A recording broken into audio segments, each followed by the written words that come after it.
What we get is not always what we want. The second or third Christmas after I got married, my wife asked for a tea set. She wanted a tea set so that we would have something that we could do together, a way to spend time together. But being a young husband, I was highly motivated to express my love and affection for my wife. So I went searching for a tea set, a fine china tea set that would say extravagant to her. And we reached Christmas morning, she opened the tea set, and the reaction she had was, "Oh." She wasn't looking for a tea set that said extravagant. She was looking for a tea set that said together. So I blew it. But the next week, we went to the store. I took the fine china tea set back, and we went shopping for a tea set that said together to my wife. You see, what we get is not always what we want. At Christmas, that's true in life as well. And if it's true at Christmas and in life, it's actually also true with God. What we get from God is not always what we want. Sometimes we ask God for a business that will thrive, and what we get instead is a lesson in humility. We ask sometimes God for a spouse, and maybe what we get instead are friends. We may be suffering with an illness and we ask God for healing from that illness. But what we get sometimes instead is the ability to survive in the middle of difficulty. We may ask God to save a lost friend of ours. And what we get instead are opportunities to share our faith and persevere in the sharing of our faith. Sometimes we ask God for peace from all of the chaos around us. And instead, we get peace in the middle of the chaos. Even in the Gospels, you see, what Jesus did is not always what people wanted. Earlier in the Gospel, according to Mark, the book that we are studying together right now, Jesus was drawing crowds. The crowd was growing. Jesus' disciples knew what they wanted. He wanted him to continue growing that crowd. They wanted that crowd to grow into a movement, and for the movement to become a revolution, and for the revolution to kick off the Roman oppression, and for Jesus to establish a new kingdom here on earth and a new world order. But as the crowd grew, the Bible tells us Jesus went outside of the town to pray and be alone with his Father. When the disciples came to get him and say, "Come back to town, we need you to keep growing the crowd," he said, "Nope, it's time to go. We're going on to another town." There'd be no movement, no revolution, no new world order. Not yet. Because even in the Gospels, what Jesus did was not always what people wanted. Jesus surprises us. And that raises a question. When Jesus surprises us, when God surprises us, will we follow Jesus through those surprises? In our scripture reading today, we find Jesus doing surprising things, and we know that's the case in our lives as well. And what Mark wants us to see is that even in the middle of surprises, following Jesus is the right thing to do. In our scripture reading today, we find that Jesus confronted evil with power. Jesus landed in an unclean land. The Bible tells us in Mark chapter 5 that Jesus went to the eastern shore of the Sea of Galilee. It was the gateway to an area to the east and the south of the Sea of Galilee known as the Decapolis in his day. It was a bit of territory that the Romans, when they came and took over the land, separated from the rest of the Jewish areas. They rebuilt it into a pagan showcase in their day, but it was pagan and it was dark. And we see that from the fact that on the shoreline, as Jesus lands, there are thousands of pigs. For Jewish people, pigs were unclean. The Old Testament declared pigs to be an unclean animal. But it went farther than that when it came to pigs in that day. Pigs were despised by Jewish people because in the period between the Old and the New Testament, foreign kings came to power and tried to remake the Jewish people into Greek and pagan people. These foreign kings sometimes did it through forcing people to eat pork, to eat pig. They would tell people, you will eat pig or you will die. And many people ate pork. And many people died. But it meant that in the first century, pig was a symbol to Jewish people of paganism and persecution. And there were thousands of pigs on the shore. This was a dark and pagan place. But Jesus landed on the shore.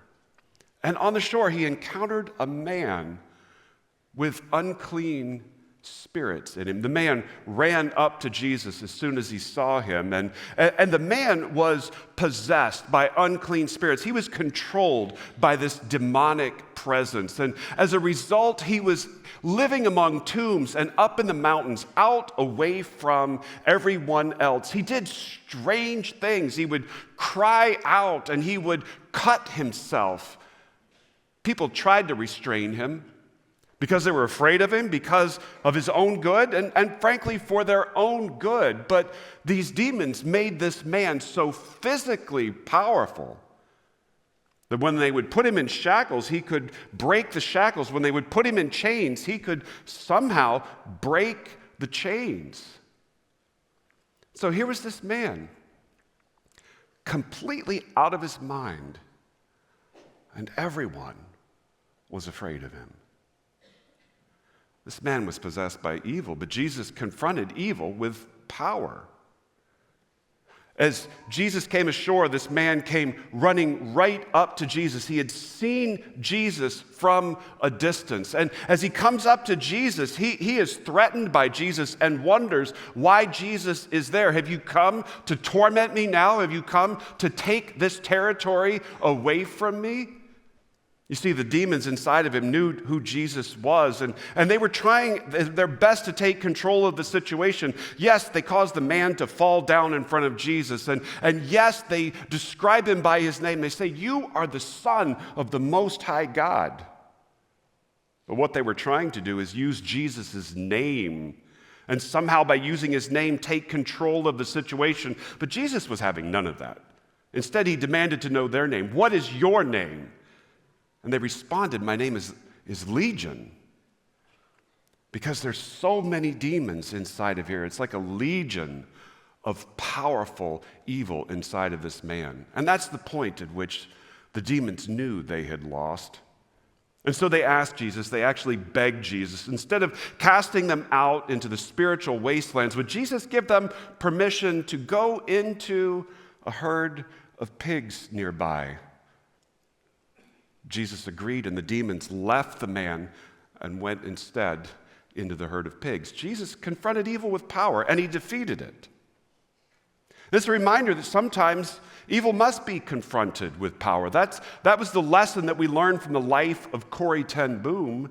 Corrie ten Boom grew up in a Dutch Reformed Christian household, and her native land was invaded by the Nazis in 1947, and in World War II, before World War II. And during that period of time, the Nazis declared martial law. And as soon as martial law was declared, violence began against Jewish people.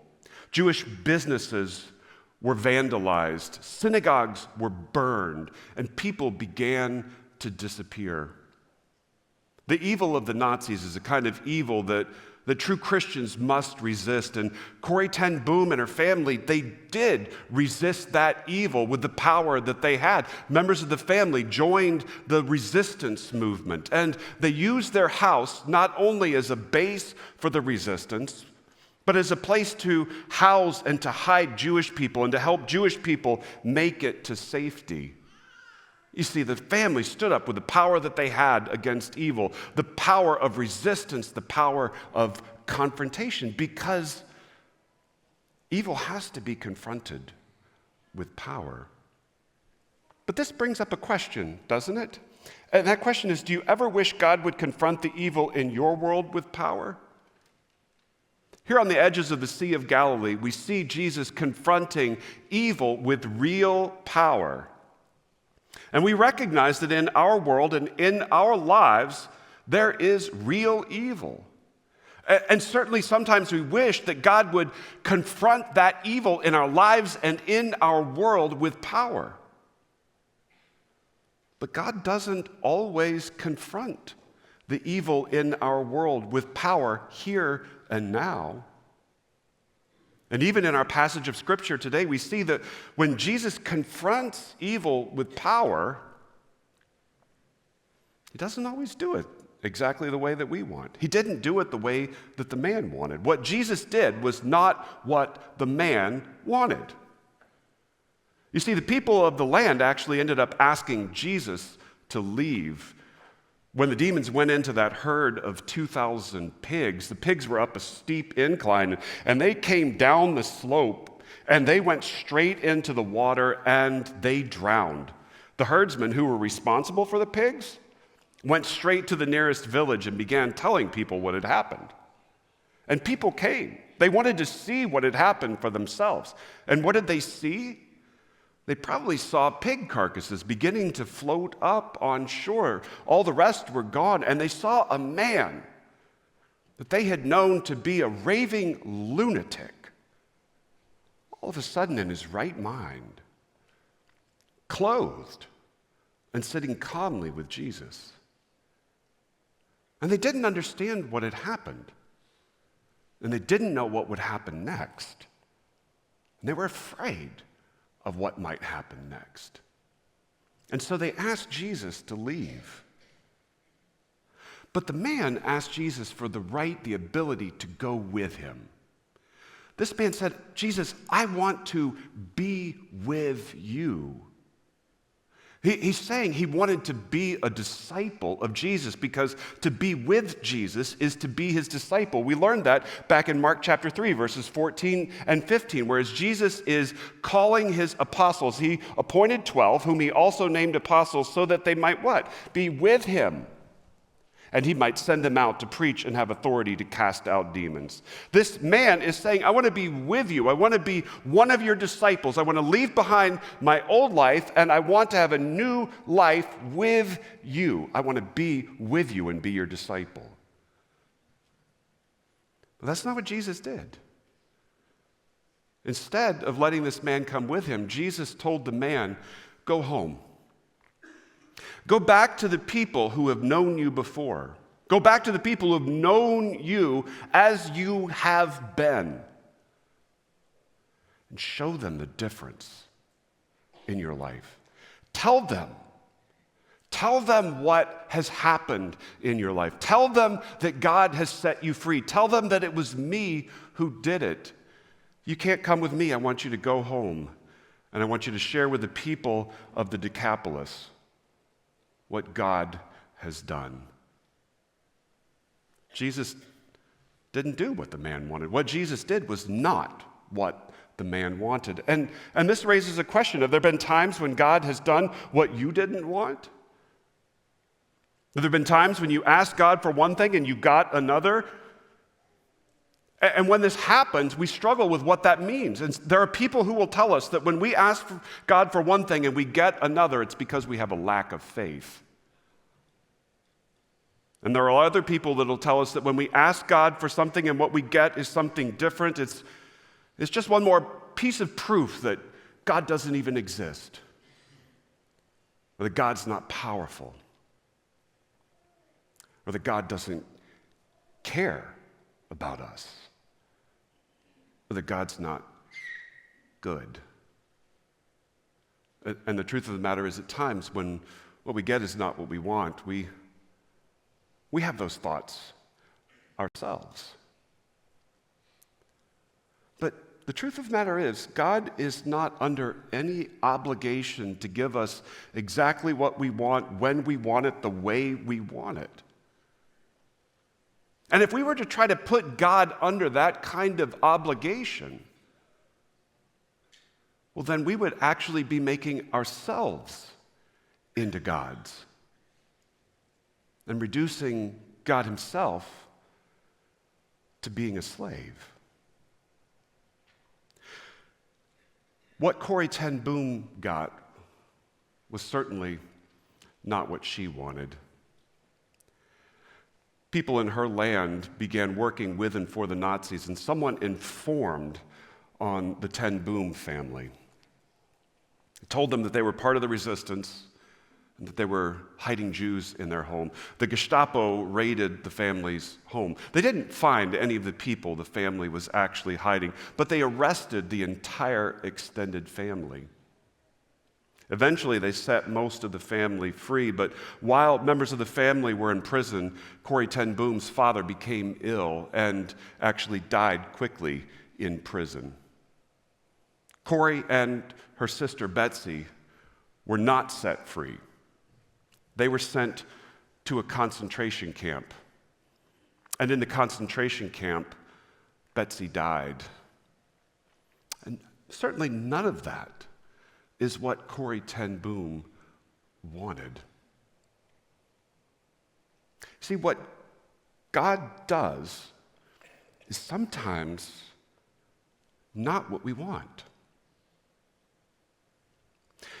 In the scripture reading today, 2,000 pigs died.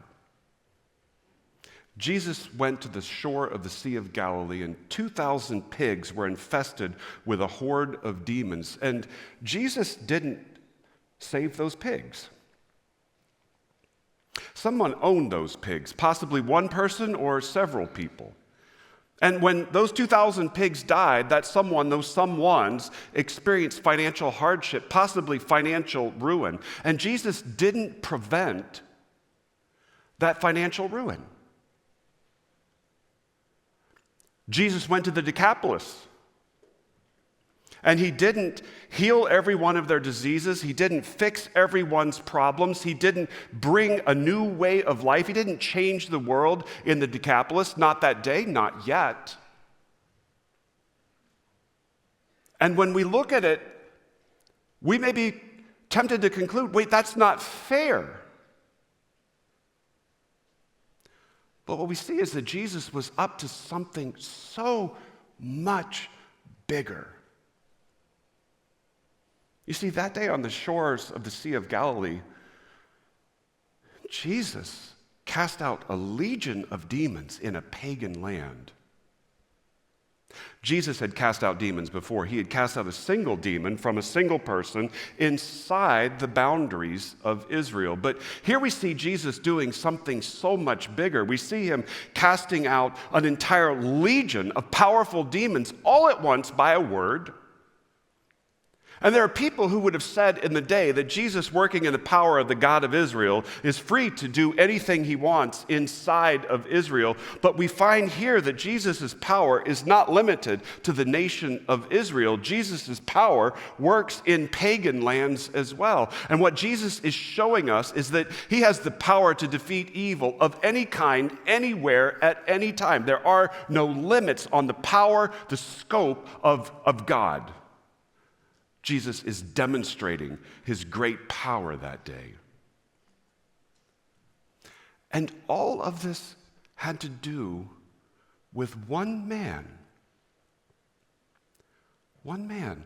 When Jesus went to the shore of the Sea of Galilee that day on the edge of the Decapolis, he wasn't surprised to meet a man who had a legion of unclean spirits in him.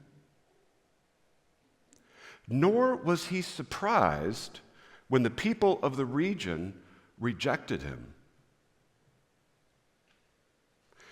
Jesus was there that day to meet with that one man and to change his life. That one man became the first missionary, a Gentile missionary to a Gentile land. Jesus had not yet at this point sent out any missionaries on his behalf. It would only be in the next chapter of Scripture that Jesus would send his own disciples out. He would send them to Israel. He would send them out 2 by 2, and when he sent them out, he would send them with training wheels and a leash. They were coming back quickly. But here, Jesus sends this man, a Gentile, to a Gentile land with an open-ended commission to go and tell everyone what had happened to him. He sent the first missionary out to open up God's work in the Decapolis. But you see, God is always up to something bigger than we can see immediately or understand. From our point of view, this is a passage about a man, about some pigs, about the herdsmen, and about the people of the region. And when we read it at first, we say it was a success, kind of. A man had some demons cast out of him. That looks pretty good. But at the same time, we're also tempted to conclude that this day was a complete and utter failure. Thousands of pigs died. The herdsmen were terrified of Jesus, and the people of the Decapolis became resistant to the gospel of Jesus Christ. We could look at that as a complete and utter failure. And that's frequently what we do when what we get is not what we want in our own lives. We ask God for one thing, and we get not what we want. And in bitterness and disappointment, we catastrophize, and we turn to God, and we say, "Why, God, why?" But what we find here today is that God is up to something so much bigger. In our scripture reading today, we see that God is demonstrating his power over evil everywhere, all the time, any place. And we find that God is sending the first missionary to a critically important part of the Holy Lands. God is up to something so much bigger. And when we see this, when we grasp this fact, there's a truth here and a call that truth places on our lives. And the call is to trust God's plan, even when it's not exactly what we want.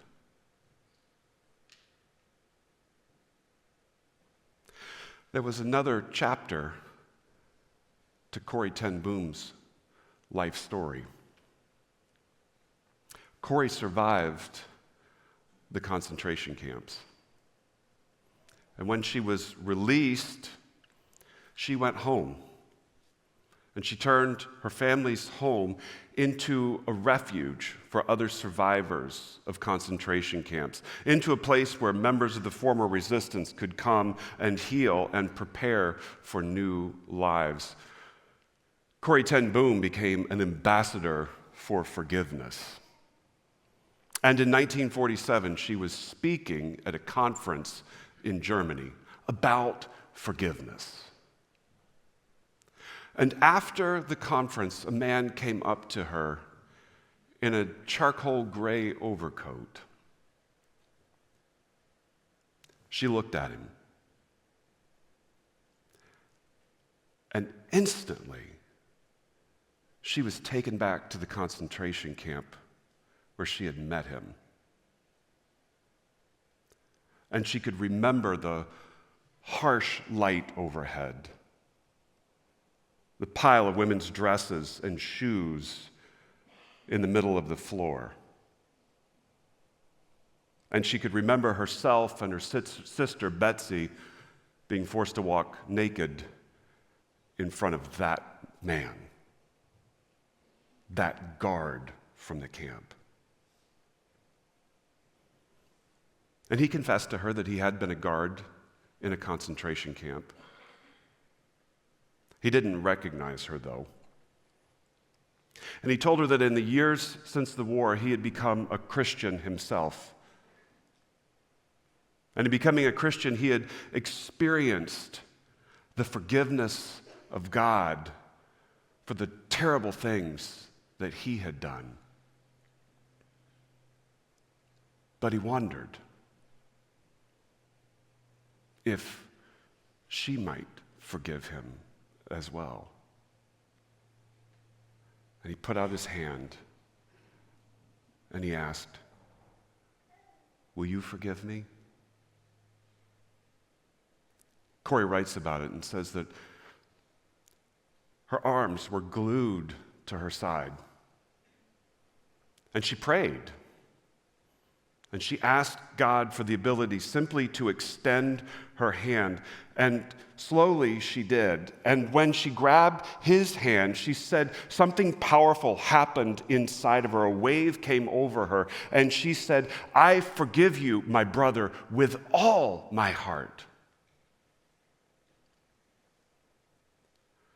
Corrie ten Boom experienced forgiveness and the gospel in powerful ways. And she became a powerful advocate for forgiveness and for the gospel. And through her ministry, many other people experienced forgiveness and the gospel of Jesus Christ. Because God's plan was bigger than any of us could have seen. And the story was not over.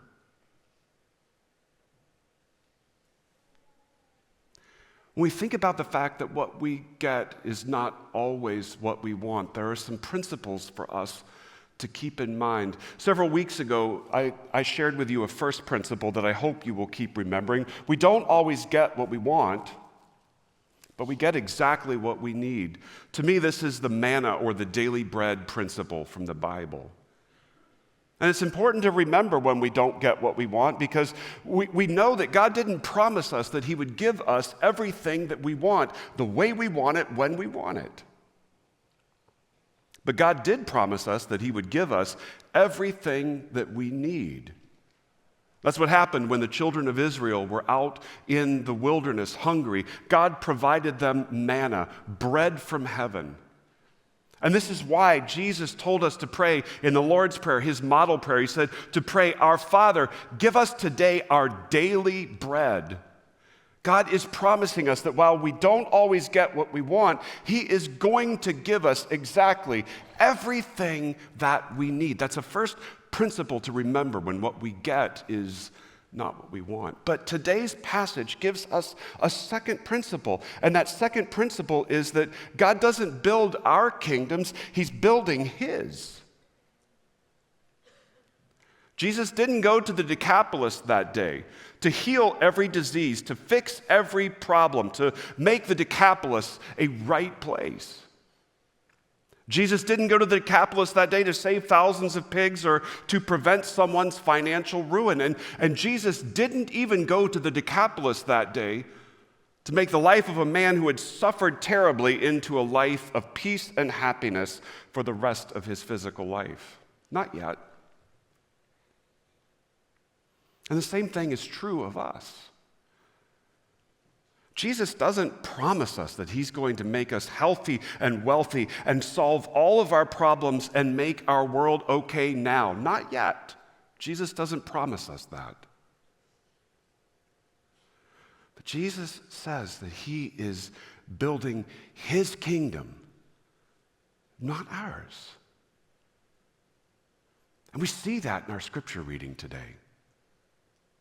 Jesus is demonstrating his power and sending the first missionary out to a Gentile land. He's building his kingdom. And while from our perspective, we can't always see the big thing that God is doing, knowing that God isn't building our kingdoms, he's building his, becomes great comfort to us. It is to me. When what I get is not what I want, it's very comforting to me to know that God is building his kingdom. And it's bigger than I can imagine. And it's important to remember as well that the story isn't over.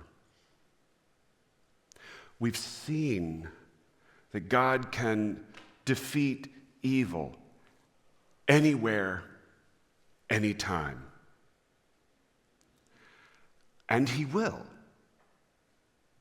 The Bible tells us that Jesus will return one day. And when he does, he will destroy evil. He will eliminate it from the world. And we'll be resurrected. And Jesus says, in that day, I will wipe away every tear from your eye. There will be no more mourning or suffering or crying or pain. The world as it is will become the world as it should be, and we will live with him forever. That's God's plan. But the story isn't over. Not yet.